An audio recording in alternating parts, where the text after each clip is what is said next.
Tu t'apprêtes à écouter un podcast sur l'écriture ou la psychologie. Je m'appelle Renaud Lécouillet et je te souhaite un excellent épisode.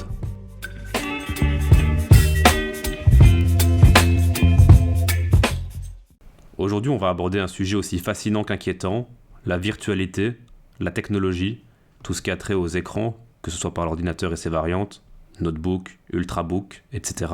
Les écrans de smartphone, Android, iPhone et évidemment la télévision. Alors, qu'en est-il vraiment du temps d'écran recommandé, de l'âge adéquat pour jouer aux jeux vidéo ou regarder un film? Comment doivent réagir les parents? C'est le sujet de ce podcast. Bien sûr, je le répète quasiment à chaque introduction, mais l'objectif c'est vraiment d'apporter des informations peu ou pas trouvées ailleurs, qu'elles soient issues d'expériences ou, ce qui est un peu plus le cas ici, d'auteurs et professionnels. Pour avoir une référence concrète, on va partir d'une balise mise en place par Serge Tisseron, un docteur en psychologie et psychiatre français, qui a mis en place la règle du 3-6-9-12. Alors, je me base sur ses travaux tout simplement parce qu'il représente une source fiable. C'est une personnalité fréquemment abordée à l'université, également référencée sur Kern, un portail de référence scientifique.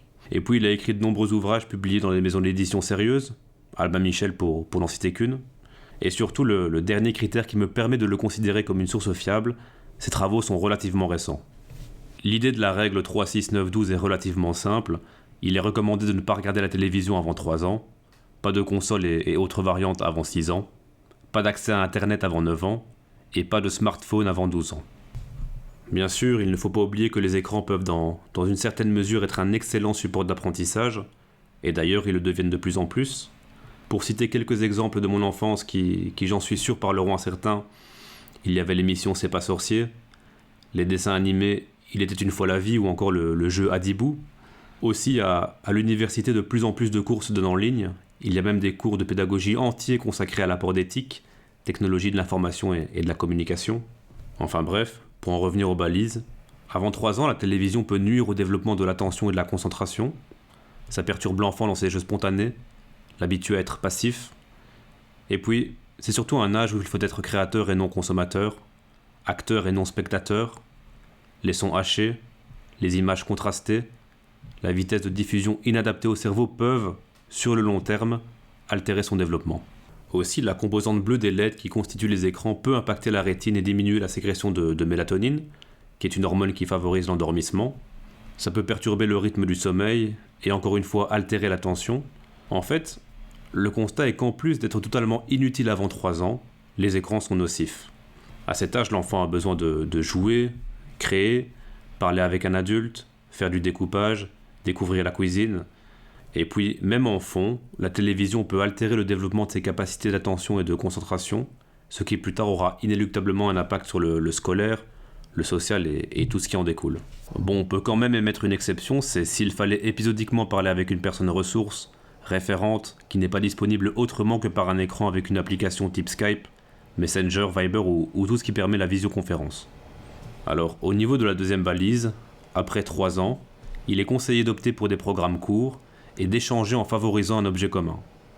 L'exemple le plus simple qui me vient à l'esprit, c'est qu'il est préférable de regarder la télévision en famille plutôt que de laisser l'enfant seul sur une tablette.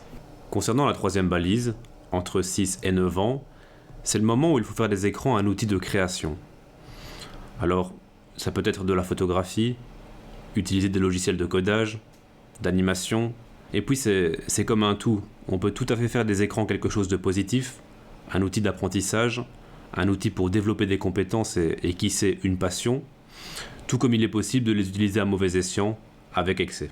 On passe à la quatrième balise, entre 9 et 12 ans, et là c'est surtout le moment de lui apprendre à utiliser Internet, à se protéger sur ce que l'on peut voir ou partager, les données personnelles qui sont prises, le phishing, aborder des sujets comme le harcèlement, faire attention aux pubs et à un tas d'autres choses. Au final, on en revient à l'aspect principal qui est de communiquer et d'échanger. Empêcher un enfant d'aller sur Internet devient extrêmement compliqué, voire inutile. Bien sûr, l'âge de 12 ans atteint, ça ne veut pas dire que c'est la débandade. C'est pas non plus le moment de le laisser ingurgiter 5, 6, 7 heures de jeux vidéo et films par jour. C'est pas non plus le moment de le laisser surfer sur les réseaux toute la journée. Bon, après, il faut que je nuance, je parle principalement d'excès. Bien sûr que les réseaux peuvent avoir des aspects bénéfiques, surtout lorsqu'ils sont utilisés avec parcimonie, mais la barrière reste quand même très ténue entre socialisation et isolement. En fait, ce qui est important de retenir pour ce point, c'est que, au-delà des 12 ans, il ne faudrait pas prendre le prétexte de l'âge pour démissionner de ses fonctions de parent. Que ce soit avant 3 ans ou après 12 ans, le rôle des parents est principalement de contrôler. Il faut faire la part des choses entre la consommation et la surconsommation, mettre des limites sur le temps d'écran, sur le type d'image regardée.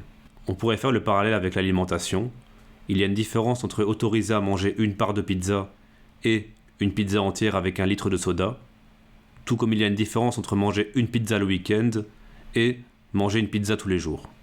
Et puis, moins de temps sur les smartphones signifie davantage de temps en famille. S'il fallait proposer un moment d'écran aux enfants, cela serait forcément tout sauf le soir avant le coucher. Et évidemment, jamais non plus pendant un temps de table ou en tant que récompense. Je n'ai pas l'intention de diaboliser à tout prix les écrans, mais le meilleur cadeau que vous puissiez faire à votre enfant, c'est de favoriser des activités comme le découpage, une activité physique, une promenade au parc, des moments autour d'un jeu de société ou encore lui raconter une histoire. Et d'ailleurs, c'est pareil pour les ados, il vaut mieux passer 2 heures dans un club de sport, avec une équipe, à se socialiser, à se dépenser, à développer des compétences, plutôt que de faire 2 heures de gaming.